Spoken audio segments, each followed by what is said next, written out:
Hello friends, welcome you all. आज मैं आपके लिए जो वीडियो लेकर आ रहा हूँ, देखिए बात करेंगे म्यूचुअल फंड्स की नज़र पड़ी इस शेयर पर। तो चलिए देखते हैं, समझते हैं, रिवर्सल को समझने की कोशिश करेंगे स्टॉक के माध्यम से। काफ़ी सारी चीज़ें सीखेंगे, म्यूचुअल फंड के डेटा को भी देखने की समझने की कोशिश करेंगे।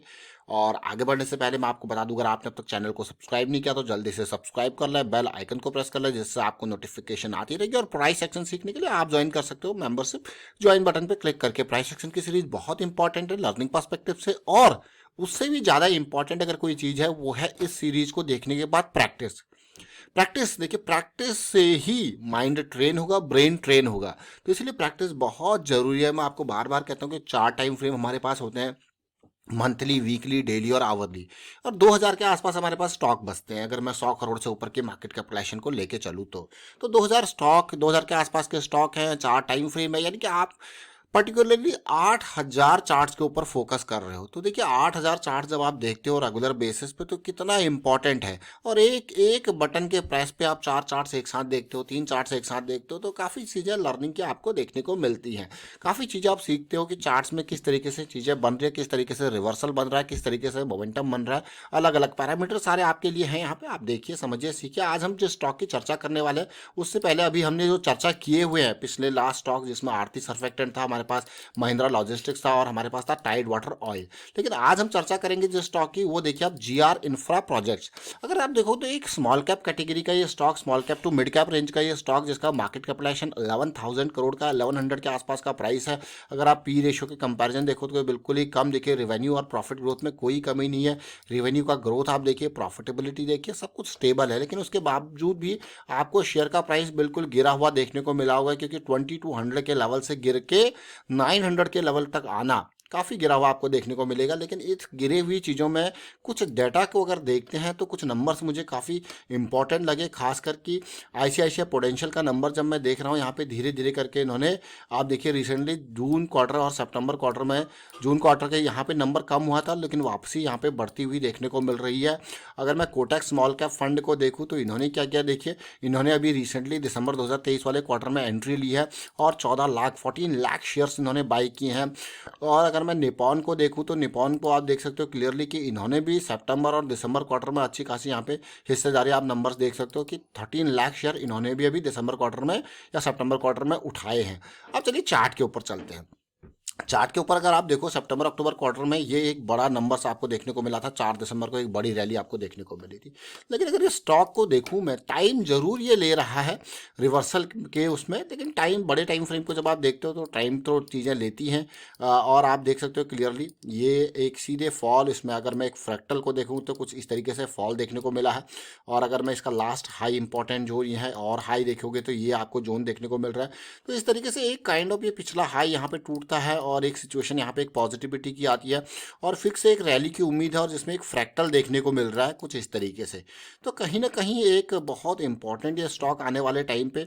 और अगर मैं देखूँ अप्रैल के महीने में एक रैली आई, उसके बाद कोई बड़ा मूव इसमें देखने को नहीं मिला, जहाँ पे स्टॉक्स काफ़ी ज़बरदस्त रैलीज देखने को मिली। म्यूचुअल फंड्स अब जाके इसमें इंटरेस्ट थोड़ा सा ले रहे हैं।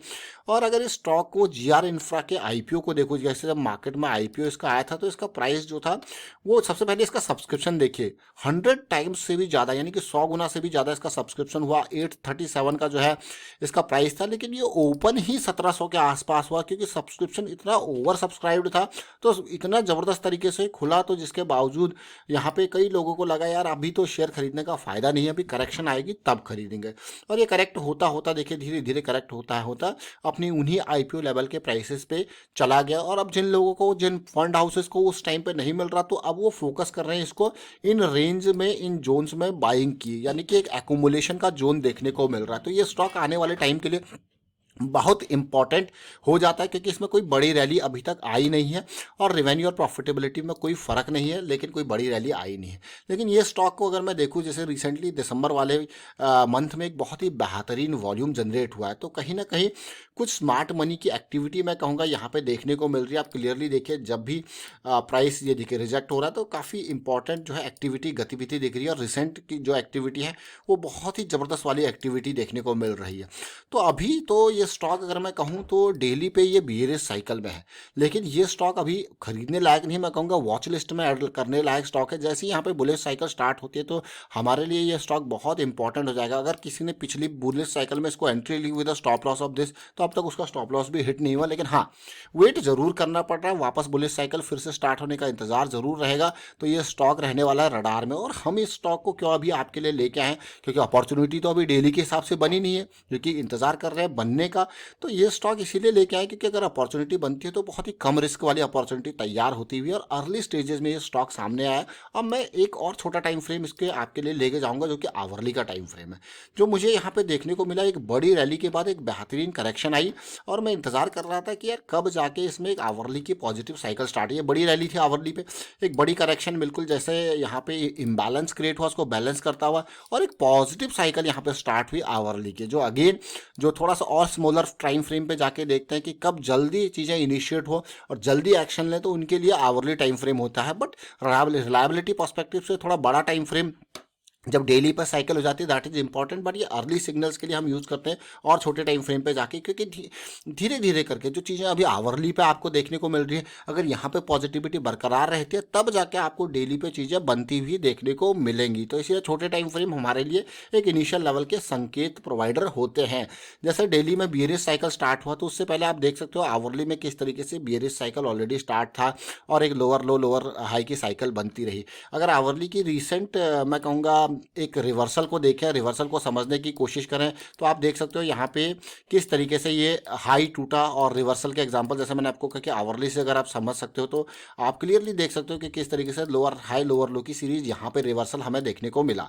और उसी के ठीक अपोजिट अगर मैं अभी देखूँ तो यहाँ पे आप देखिए एक हाई टूटा है, हाई के बाद करेक्शन आया है, एक हायर लो का फॉर्मेशन हुआ है और एक इंपॉर्टेंट रैली। तो आवरली के हिसाब से अगर अपॉर्चुनिटी तैयार हुई है तो बहुत ही कम रिस्क वाली अपॉर्चुनिटी देखने को मिलती है आवरली के हिसाब से। बट अगेन हमें हमेशा यही सोचना चाहिए, समझना चाहिए कि थोड़ा सा बड़े टाइम फ्रेम रिलायबिलिटी के ऊपर होते हैं और एक लो रिस्क के साथ एक आवरली की साइकिल स्टार्ट हो रही है। बस यही कारण है ये स्टॉक रडार में आया है, क्योंकि अगर बड़े टाइम फ्रेम के हिसाब से देखा जाए तो पॉजिटिविटी की उम्मीद, ऊपर से बजट जो है वो भी आपके सामने प्रस्तुत होने वाला है। और इंफ्रा तो हमेशा अभी फिलहाल जब तक इंडिया डेवलपिंग कंट्री, तो इंफ्रा के ऊपर मेजर फोकस रहने ही वाला है। तो जीआर इंफ्रा जिन लोगों को आईपीओ में नहीं मिला क्योंकि 100 गुना सब्सक्राइब हो गया था, लेकिन अब आप खुद सोच सकते हो कि कोई आईपीओ जो 100 गुना सब्सक्राइब हो गया था उसके शेयर में भी इतनी बड़ी गिरावट आ सकती है कि वो स्टॉक 2200 के लेवल से 2200 के लेवल से गिर के ऑलमोस्ट 900 के लेवल पे, यानी कि 60% के आसपास की करेक्शन आई है। और 60% की रेंज की करेक्शन बहुत इंपॉर्टेंट करेक्शन मानी जाती है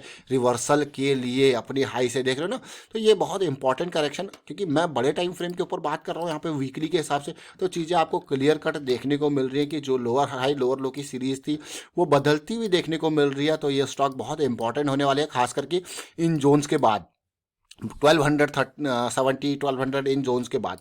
अब बात करते हैं रिस्क मैनेजमेंट की स्टॉक के साथ। मान लो मैं इसको 1300 या 1270 1280 पे बाय कर रहा हूँ with a stop loss of दिख, तो अब जैसे 200 पॉइंट का मुझे रिस्क देखने को मिल रहा, तो मुझे पता है या 300 पॉइंट का रिस्क देखने को मिल रहा है। एग्जांपल लेते हैं, चलिए 250 पॉइंट का रिस्क है पर शेयर का, तो क्या मैं 2500 का लॉस लेने को तैयार हूँ? अगर हाँ, तब जाके मैं वहाँ पे 10 शेयर बाई करूँगा। अदरवाइज मैं क्या करूँगा, स्टॉक के साइज को कम करूँगा। और अगर हाँ ज़्यादा रिस्क की अफोर्डेबिलिटी है तब जाके स्टॉक के जो है अपने पोजीशन के साइज को जो है बढ़ाने की कोशिश करूँगा। ये है रिस्क मैनेजमेंट पार्ट।